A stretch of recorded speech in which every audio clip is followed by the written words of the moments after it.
Sri Adi Shankaracharya is considered to be the most greatest Indian philosopher. In first half of 8th century, he lived for 32 years. ఆయన కేరళలోని కాలడీలో జన్మించారు. చివరిసారిగా ఆయన శిష్యుడు ఆయన్ని 32 years ఏజ్లో కేదార్నాథ్ టెంపుల్లో చూశారు. సో ఆయన పార్థివ దేహం అయితే ఎవరు చూడలేదు. So people considered that history says he lived for 32 years. So because nobody has seen his dead body. He is ఆయన ఎంత గొప్పవారు అని నాకు ఎప్పుడు తెలిసిందంటే, మహిషాసురమర్దిని శ్రీ కన్యకా పరమేశ్వరి మాత గురించి ఆయన రాసిన మహిషాసురమర్దిని రమ్యకపర్దిని అనే పోయం నేను నేర్చుకున్న తర్వాత ఇట్ కంటైన్స్ టోటల్ 20 స్టాంజాస్. సాంస్క్రిట్లో ఆయనకు ఎంత గొప్ప నాలెడ్జ్ ఉంది, ఎంత అద్భుతంగా ఆ పోయం రాశారు అనేది నాకు అర్థమైంది. So now I'm going to narrate that poem. So ఒక అద్భుతమైన ఫీలింగ్ ఆ పోయం నేర్చుకున్న తర్వాత. ఎవరైనా కూడా నాకేమనిపించిందంటే, ఆ పోయం నేర్చుకున్న వాళ్ళు ఎవరైనా సరే జీవితంలో 100 కోట్ల డబ్బులు అనేది ఈజీగా సంపాదించే అంత కాన్ఫిడెన్స్ అనేది అనేంత శక్తి వస్తుంది అని ఫీలింగ్ కలిగింది నాకు. సో ఐగిరి నందిని నందిత మేదిని విశ్వ వినోదిని నందినుతే గిరివర వింధ్య శిరోదిని వాసిని విష్ణు విలాసిని జిష్ణునుతే భగవతి హేషితి కంఠ కుటుంబిని భూరి కుటుంబిని భూరి కృతే జయ జయ హే మహిషాసురమర్దిని రమ్యకపర్దిని శైలసుతే సురవరవర్షిణి ధుర్ధరధర్షిణి దుర్ముఖవర్షిణి హర్షరతే త్రిభువనపోషిని శంకరతోషిని కిల్బిషమోషిని ఘోషరతే ధనుజని రోషిని ధితిసుతరోషిని దుర్మదశోషిని సింధుసుతే జయ జయ హే మహిషాసురమర్దిని రమ్యకపర్దిని శైలసుతే అయి జగదంబ మదంబ కదంబ వన ప్రియవాసిని హాసరతే శిఖరి శిరోమణి తుంగ హిమాలయ శృంగ నిజాలయ మజ్జగతే మధుమధురే మధుకైటభగంజిని కైటభభంజిని రాసరతే జయ జయ హే మహిషాసురమర్దిని రమ్యకపర్దిని శైలసుతే ఐశతఖండ విఖండిత రుండ వితుండిత శుండ గజాధిపతే రిపుకజగండ విచారణ చండ పరాక్రమ శుండ మృగాధిపతే నిజ భుజ దండ నిపాతిత చండ నిపాతిత ముండ భటాధిపతే జయ జయ హే మహిషాసురమర్దిని రమ్యకపర్దిని శైలసుతే ఐరణ దుర్మద శత్రువధోతిత దుర్ధర నిర్జర శక్తివృతే చతుర విచార దురీన మహాశివధూత కృత ప్రమదాధిపతే దురిత దురీహ దురాశయ దానవ దుర్మద దానవ దూత కృతాంతమతే జయ జయ హే మహిషాసురమర్దిని రమ్యకపర్దిని శైలసుతే ఐ శరణాగత వైరివధూవర వీరవరాభయదాయకరే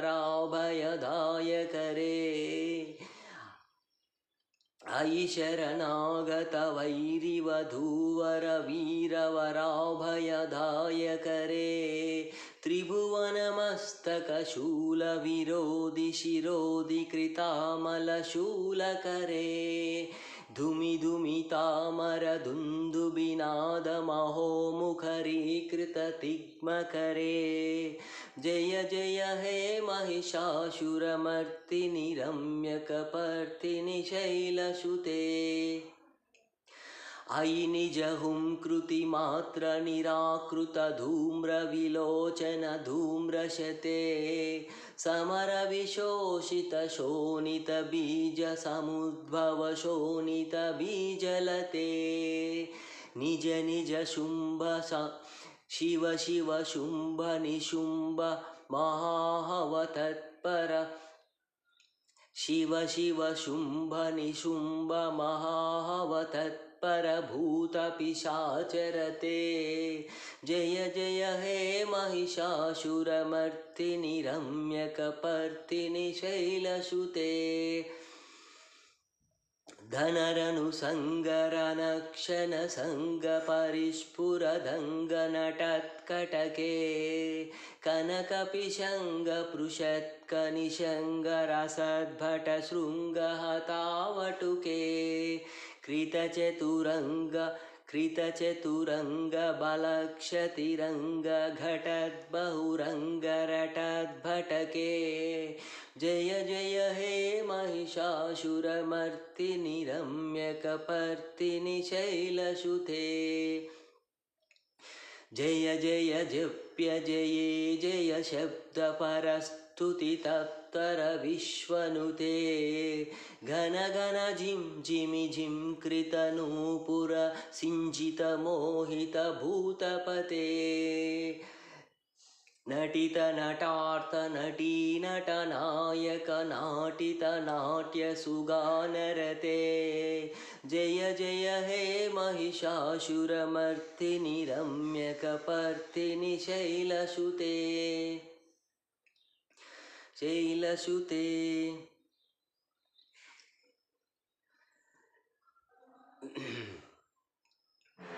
अयि शुमन शुमन शुमन शुमनोहर कान्तियुते श्रितरजनी रजनी रजनी रजनीकर वक्रवृते सुनयन विभ्रमर भ्रमर भ्रमर भ्रमर भ्रमराधिपते जय जय हे महिषासुरमर्दिनि रम्यकपर्दिनि शैलसुते सहिति महाहव मल्लमतल्लिक मल्लितरल्लक मल्ललते विरचित वल्लिक पल्लिक मल्लिक भिल्लिक वर्गवृते सितकृत सितकृत पुल्लि समुल्ल सितारुण तल्लज पल्लव सल्ललिते जय जय हे महिषासुरमर्दिनि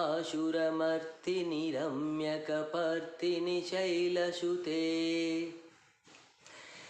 अविरलगण्डगलन्मदमेधुरमत्तमतङ्गजराजपते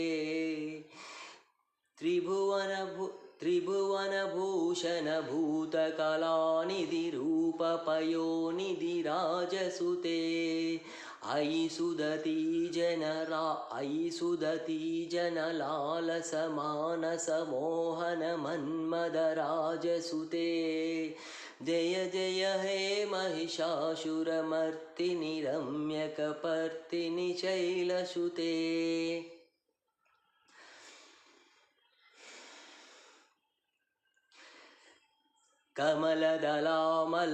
कमलदलामल कोमल कांति कलाकलतामल कमलदलामल कोमल कांति कलाकलितामल बाललते सकल विलास कला निलय क्रम खेलि चलत्कल हंसकुले ಅಲಿಕುಲ ಸಂಕುಲ ಕುವಲಯ ಮಂಡಲ ಮೌಲಿಮಿಲದ್ಭಕುಲಾಲಿಕುಲೇ ಜಯ ಜಯ ಹೇ ಮಹಿಷಾಸುರಮರ್ದಿನಿ ರಮ್ಯಕಪರ್ದಿನಿ ಶೈಲಸುಧೇ करमुरलीरव वीजित कूजित लज्जित कोकिल करमुरलीरव वीजित कूजित लज्जित कोकिल मंजुमते करमुरलीरव वीजित कूजित कोकिल लज्जित मंजुमते मिलित पुलिंद मनोहर गुंजित रंजित शैल निकुंजगते निज गुण भूत महाशबरी गण सद्गुण संभृत केलितले जय जय हे महिषासुरमर्दिनि रम्यकपर्दिनि शैलसुते कटितटपीतदुकूल विचित्रमयूखतिरस्कृतचन्द्ररुचे प्रणतसुरासुरमौलिमनिस्फुरधंशूलसन्नखचन्द्ररुचे जितकनकाचलमौलिपदोर्जित निर्भरकुञ्जरकुम्भकुचे जय जय हे महिषासुरमर्दिनि रम्यकपर्दिनि शैलसुते विजितसहस्रकरैकसहस्रकरैकसहस्रकरैकनुते कृतसुरतारकसङ्गरतारकसङ्गरतारकसूनुसुते सुरध समाधि समान समाधि समाधि समाधि सुजातरते जय जय हे महिषासुरमर्दिनि रम्यकपर्दिनि शैलसुते पदकमलं करुणानिलये वरिवश्यति योऽनुदिनं शशिवे अयि कमले कमलानिलये कमलानिलयः स कथं न भवेत् तव पदमेव परं पदमित्यनुशीलयतो मम किं न शिवे जय जय हे महिषासुरमर्दिनि रम्यकपर्दिनि शैलसुते कनकलसत्कलसिन्धुजलैरनुसिञ्चिनुते गुणरङ्गभुवं भजति स किं न शचीकुचकुम्भतटी परिरम्भ सुखानुभवं तव चरणं शरणं करवाणि नतामरवाणि निवासि शिवं जय जय हे महिषासुरमर्दिनि रम्यकपर्दिनि शैलसुते तव विमलेन्दुकुलं वदनेन्दुमलं सकलं ननुकूलयते